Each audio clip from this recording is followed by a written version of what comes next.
Assalamu viewers, my name is Zeeshan and I'm a professional student at Trans School Samudpar. Campus over Dizabur my Maya. So let's start from my Maya.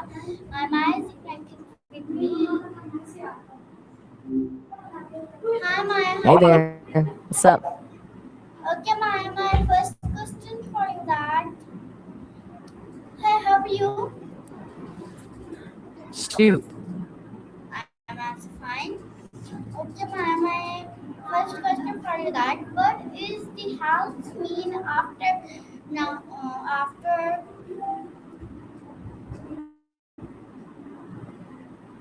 Hmm. The context feels a bit missing. I'm not sure I've got the full picture after what.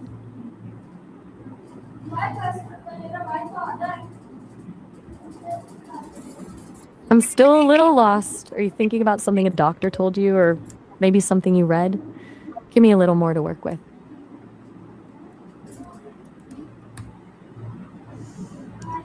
Okay, ma'am. My next question for you that please wait for my question.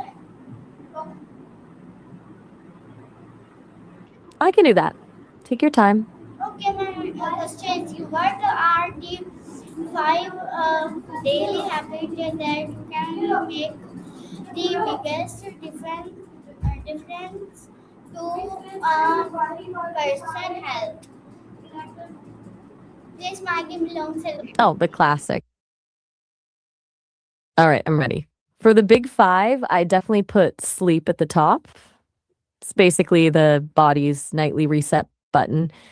Without it, everything else feels like a struggle. Then you've got hydration, which keeps your brain sharp and your energy up. Movement is the third, whether it's a full workout or just a long walk to clear your head.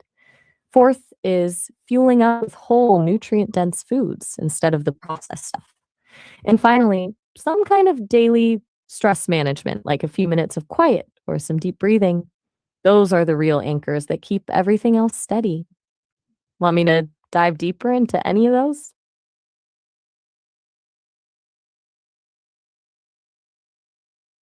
You're going for the full overhaul, huh? Let's do it. Let's break these down. Let's start with the baseline.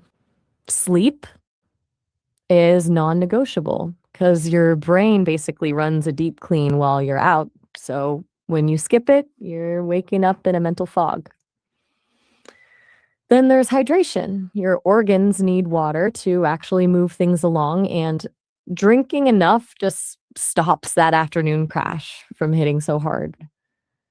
And then you have the fuel side of things. Switching to nutrient dense foods isn't about being perfect, it's about giving your body the raw materials it needs to actually function. Then we get to movement. Your heart and joints are like machinery that rusts if you don't use them. So a walk or a workout just keeps the engine running smooth. And finally, the mental reset. Our brains aren't designed to be on 24/7. So taking a few minutes to breathe or just be quiet stops the stress from building up until you're about to boil over. When you put those together, it's about following a strict set of rules and more about giving your body what it's actually asking for. Since we've covered the big picture, is there one of those that feels harder to actually stick to than the others? Okay, my next question for you that one is answer. Why is maintaining a healthy weight important? Please give me long answer. You've got it. Look at it as building a foundation. When your body is in good shape, everything else in your life just feels easier. You've got more energy for the things you actually enjoy. Your mood is generally steadier, and you're not fighting your own biology just to get through the day. It's the difference between coasting with the wind at your back and constantly swimming upstream. Which part of that feels most important to you?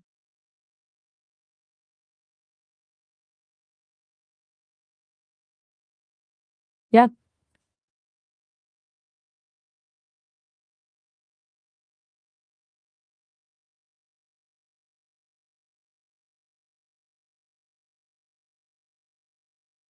Okay, Maya, my next question for that nice answer.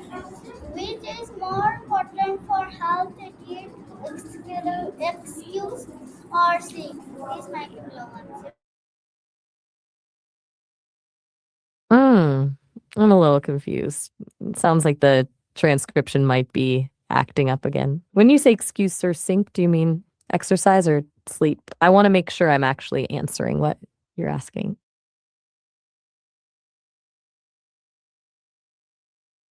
My next question for that nice answer.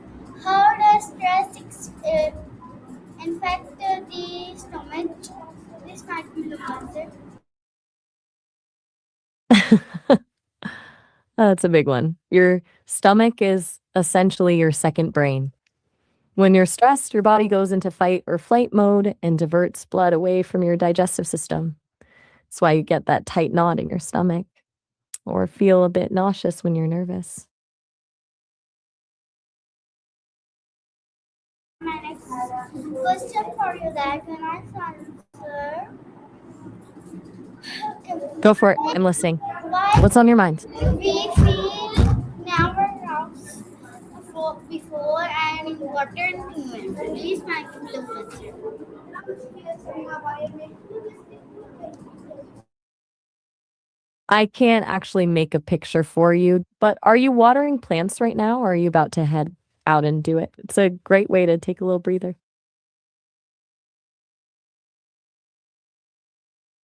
Nothing special.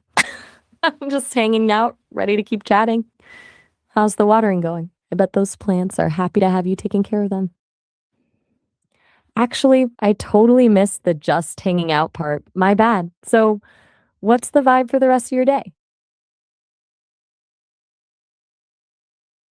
Okay, ma'am. My next question for you that nice answer.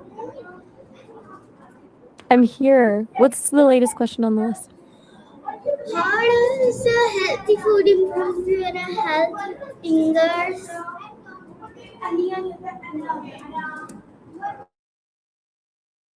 I'm here. You've got a lot of energy today. Nutrients give your body the raw materials it needs to actually repair itself. Think of it as using high grade fuel instead of the cheap stuff. Your organs just run more efficiently. I'm curious about the fingers part, though. Did you mean how it makes you feel or something else?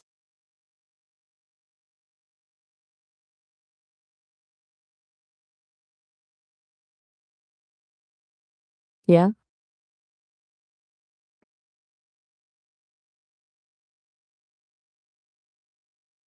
Okay, ma'am. My next question for that nice answer. What happens to our body when we are bicycle? A bicycled body? I'm guessing you mean what happens when we're cycling. Your heart rate jumps up, your lungs work harder to get more oxygen, and your legs get a serious workout. It's basically a great way to boost your stamina without being too hard on your joints. What's the next one on the list?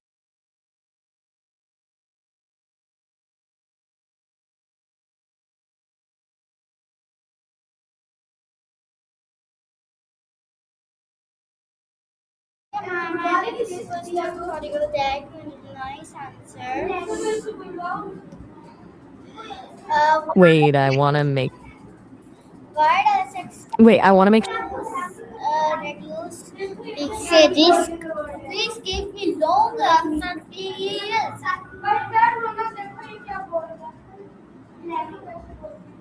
I want to be very clear on this. I'm not a doctor, so I can't really weigh in on that. But if you're worried about your health or feeling off, it's definitely worth talking to a professional. They're the only ones who can actually give you the right answers for your body. You want to talk more about it or just move on to the next question? Okay, ma'am. My next question Hmm? for you that nice answer. Why Okay, do we fall nice answer. called? I'm with you. What are we holding on to? Wait, did you just tell me to keep my dog on the left? And about the dog thing, I have to admit, I'm not sure what that means, considering I don't have a dog to keep on any side. But you mentioned we want to hold on to something. What was that?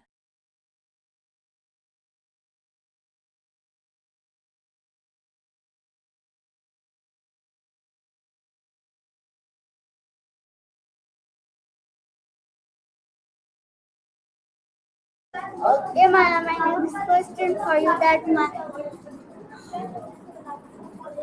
my next question is what happiness of the important of children is in night. Hmm. That's a big topic. Happiness for kids is kind of the ultimate goal, right? It's not just about having fun, it's the foundation for everything from how they learn to how they handle the tough stuff later in life. What part of that were you thinking about?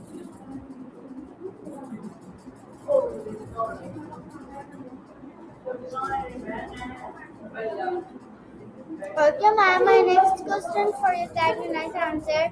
Why is all your girl setting street now?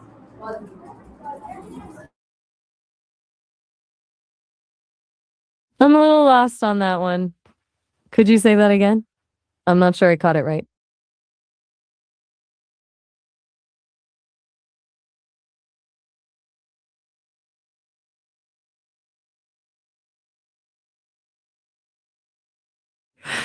11 a.m. That's coming up fast. What are you putting the finishing touches on? I'd love to hear how it's all coming together.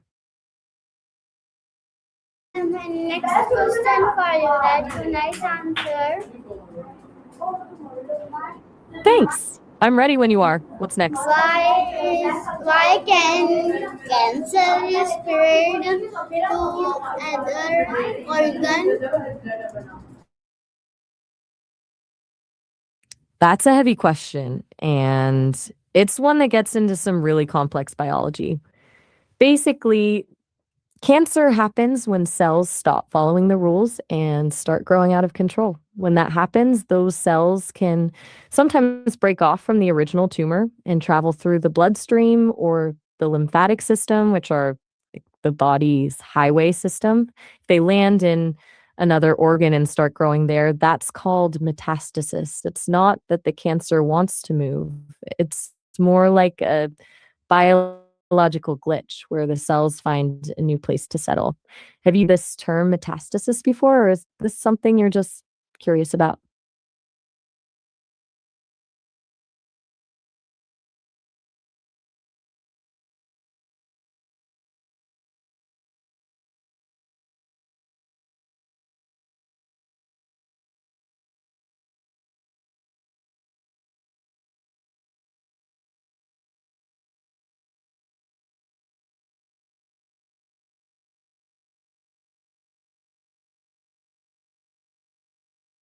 My next question for Still you with nice you. answer.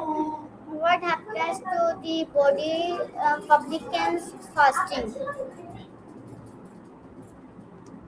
Hey, Kukan. When cancer takes hold, it's less about the body breaking and more about these rogue cells competing for resources. And they essentially crowd out the healthy cells, hogging the oxygen and nutrients that your organs need to do their jobs. As the tumors grow, they can put pressure on other organs, feeling exhausted because their system is working overtime to cope. This is such a complex topic. Do you want to know more about how the body tries to fight back, or is there something else on your mind? Okay, ma'am. My next question for you that nice answer.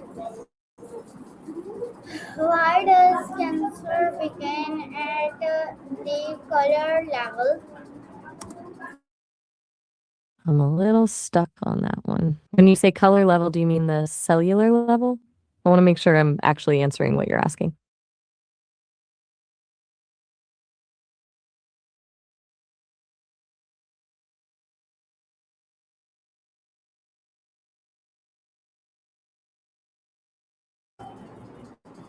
Okay, my next question for you that nice answer. What is the difference between genetic and evolution in risk factor? Please, my long answer. You got me on this one. What sector are we talking about? I want to make sure I'm on the right page before I dive in.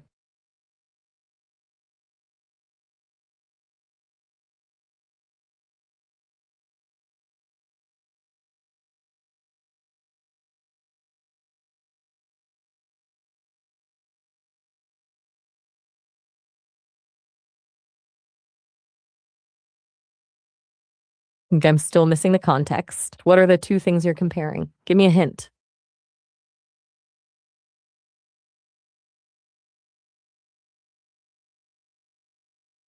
Okay, ma'am. My next question for that can I answer?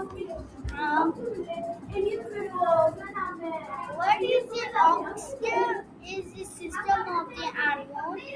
Please find the long answer. Long.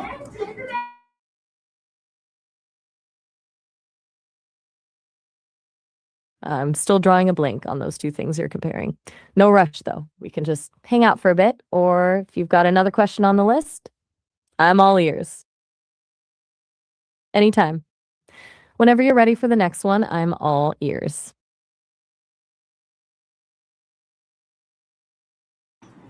Okay, my next question for you that why does infected kidneys infect the healthy called harmful engineers? Just a second. That's an interesting way to put it. It basically comes down to the public part. Most healthcare is about one person seeing a doctor for a specific problem. Public health is the opposite.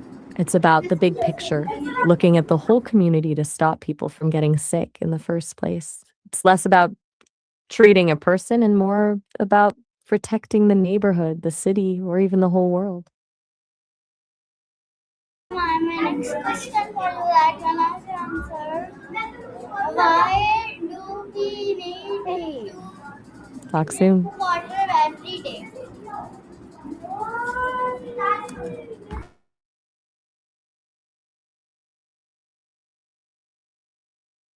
Yeah, I'm still here. What's next on the list? My question is why do we need to drink water every day? Oh, we're back to the hydration talks. Your body is basically one giant water balloon. Since your brain is mostly water, drinking enough is what keeps you from hitting that mid afternoon fog you mentioned before. Plus, your kidneys need it to flush out the junk, so it's basically a daily detox. How much are you actually getting in these days?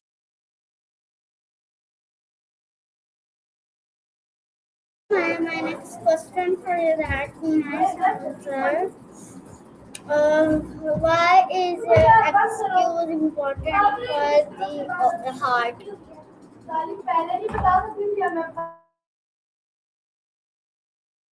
Your heart is basically the most hardworking muscle in your body. And just like any other muscle, it needs a workout to stay strong. When you get your heart pumping, you're actually training it to be more efficient.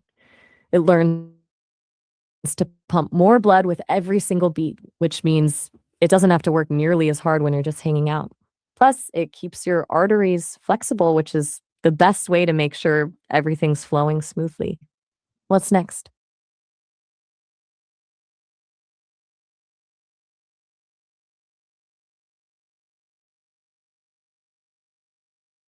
Okay, my next question for you. My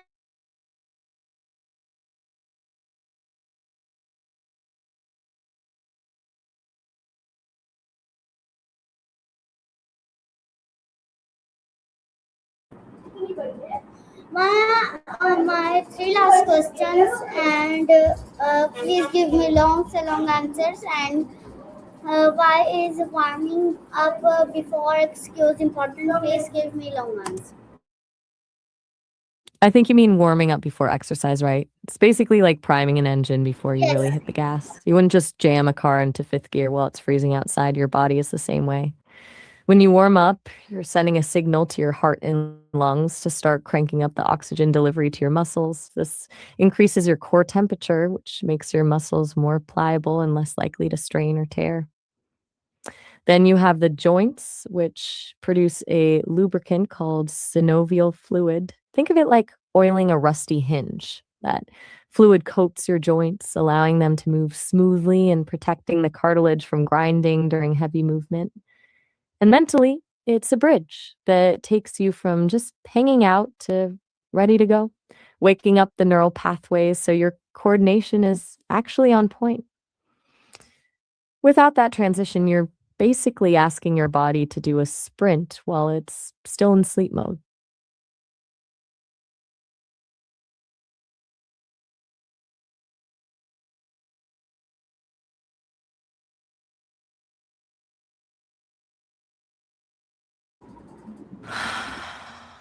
I'm sorry, I'm having a little trouble with that one. Did you mean people who are wasteful with their health, or maybe something about waistlines and weight? The transcription's getting a bit fuzzy, so just let me know what you're getting at. Okay, my last question, and please don't answer. My last question is how can we reduce unhealthy snacking? The real trick is to outsmart the craving before it even starts. It's a lot easier when you don't have to make a decision while you're already hungry. One of the biggest wins is just having the good stuff, like cut up fruit or a bowl of nuts already visible on the counter. So it's the first thing you grab. Also, it's wild how often we mistake thirst for a snack craving. So drinking a glass of water first can actually quiet that noise. And honestly, allowing yourself a little bit of the fun snacks occasionally makes it way easier to stick to the healthy ones because you don't feel like you're totally missing out. You have a favorite healthy snack you actually enjoy, or are you still searching for one? Okay, my next. Okay, this is our my hope like my Allah Hafiz, Pakistan Zindabad, Hans Zindabad, Allah Hafiz.